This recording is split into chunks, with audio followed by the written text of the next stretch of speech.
This will be a day long remembered. Now I am the master. Welcome to another episode of Legends and Theories. And welcome to my review of the Republic Attack Shuttle. And alright, this is the first week in a while I've been ahead of my LEGO reviews because I've usually been recording them either the night before or the day of, but I recorded this in a week in advance, and I may just be doing that just so I can have a lot easier time. So I'll just take a look at this set. And looking at our first minifigure, we have an average clone trooper. This was basically in a lot of Clone Wars sets at the time. Maybe not all of them, but most of them. It has the old-fashioned clone face, one that you'd get a lot of, one that a few people get really tired of, but I like this one a lot more than the angry clone face. I'm just popping his helmet back on. You can take a look at our clone pilot in a really similar design, just with an added box over here and a little more detailed helmet printing. You can pop it out, see he has the same head print, basically the same back print, and yeah, he's really nice. And looking at our final character, we have Mace Windu. I had to check, I thought there was battle droids in this, but turns out there wasn't. And Mace Windu is pretty cool. I like the Clone Wars style of figures. It's definitely unique. And although I do like the ones that are normal ones, I do like the Clone Wars design. And looking at his backside, it's really plain. There's nothing on there. Yeah, they were all pretty cool.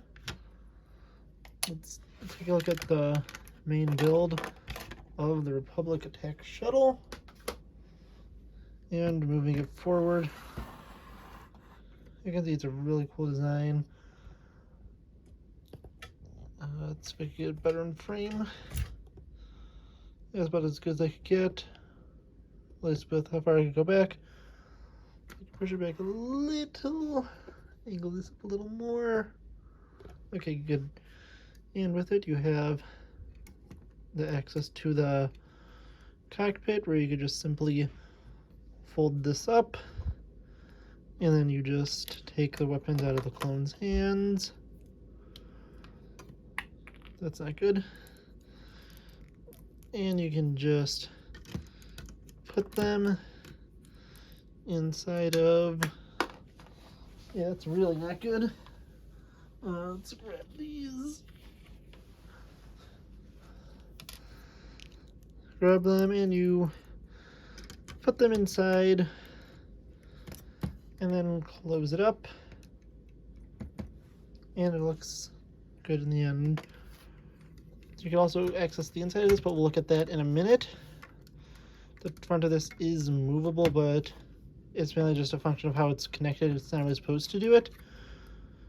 You can fold the wings down so you can have it in a flight position. It's really hard to get it in frame. That's about how it looks. Can't really lower it anymore because of the chessboard. And just folding the wings up, you can see how the build is here. And the build over here is the exact same. Putting it back down makes things a lot simpler. Moving to the side, you can see what it looks like from the side. And just gonna rotate this around so I'm not knocking over chess pieces. You can see the back side with part of the missile launcher. You push this in to fire these missiles, and I'll show that off in a moment. You also have some cool engine details over here. And finally, if you look at the bottom, you can see these missile drop bays and the landing platform where missiles can fall out. And I'll pick that up later. Yeah, this is a really cool design. I'm going to keep the wings folded out a little bit. And then when you push back here, a missile could fly out right there. As you can see, I kind of have to tilt forward to get the missile out because I did block it with my hand. So yeah, the missile would come out like that. And of course falls on the floor, but it's better than launching out into the unknown. And I will keep firing. I'm just going to take all the missiles out so you can see what it looks like. So I'll keep firing like this, this, this, this, this, and this. I can take all the missiles out now.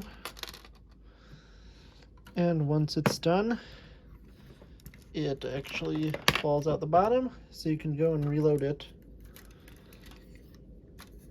But landing it back down, you can take these little parts here and pop them off.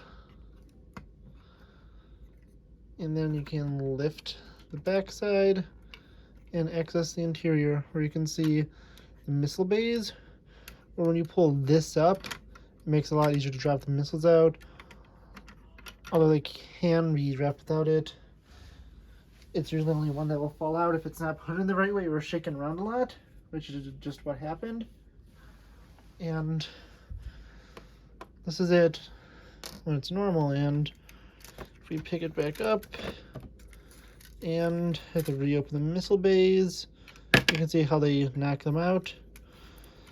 But if I roll this back, you can see how it is prevented from dropping it out since it's pinned.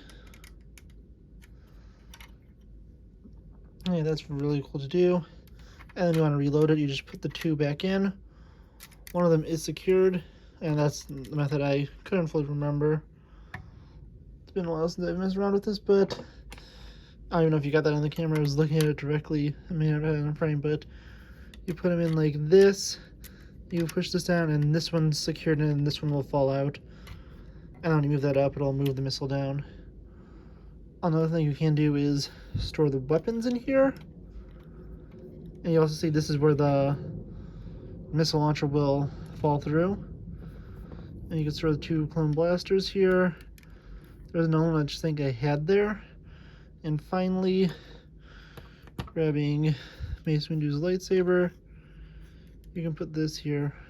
You can also see on the inside the mechanism for this to fire the missiles. And you push it forward, and it's just pulled back by the rubber band. I thought it was the other way, and I accidentally pulled this engine piece off. That's still it's cool. You could. Oh, please tell me I didn't knock this loose. No, I did not. Yeah, you just push it like this, and it will launch the missiles out. Before I close it, put it back in a landing position, and I'll finally put Mace Windu inside. And you can see I can fit everyone in it. You put it back down. You can also fold these up to release the missiles, so you don't have to go through the hassle of unlocking the set every time. So you can just fold these up and reload the missiles. Oh, it's a lot easier to look at when you have it down. And then once this is ready, and I grab the missile launcher, you can see the painstaking process of reloading this. You just take the missiles, load them back in,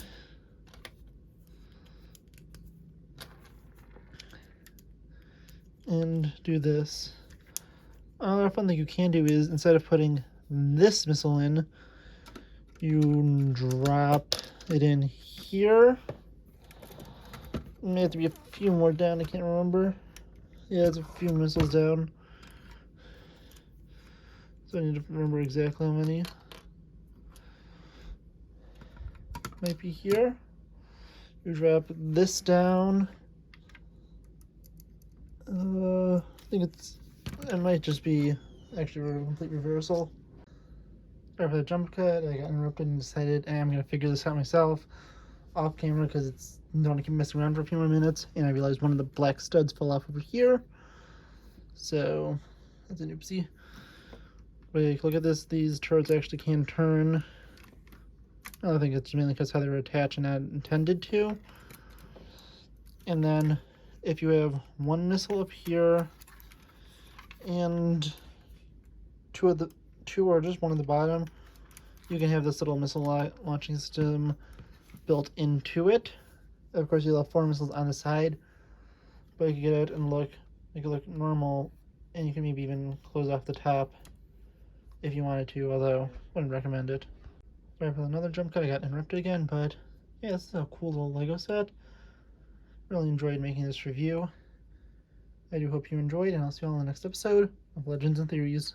Thank you for watching this episode of Legends and Theories. Please subscribe, like the video, share the video, leave a comment, check out the video on screen, and may the Force be with you.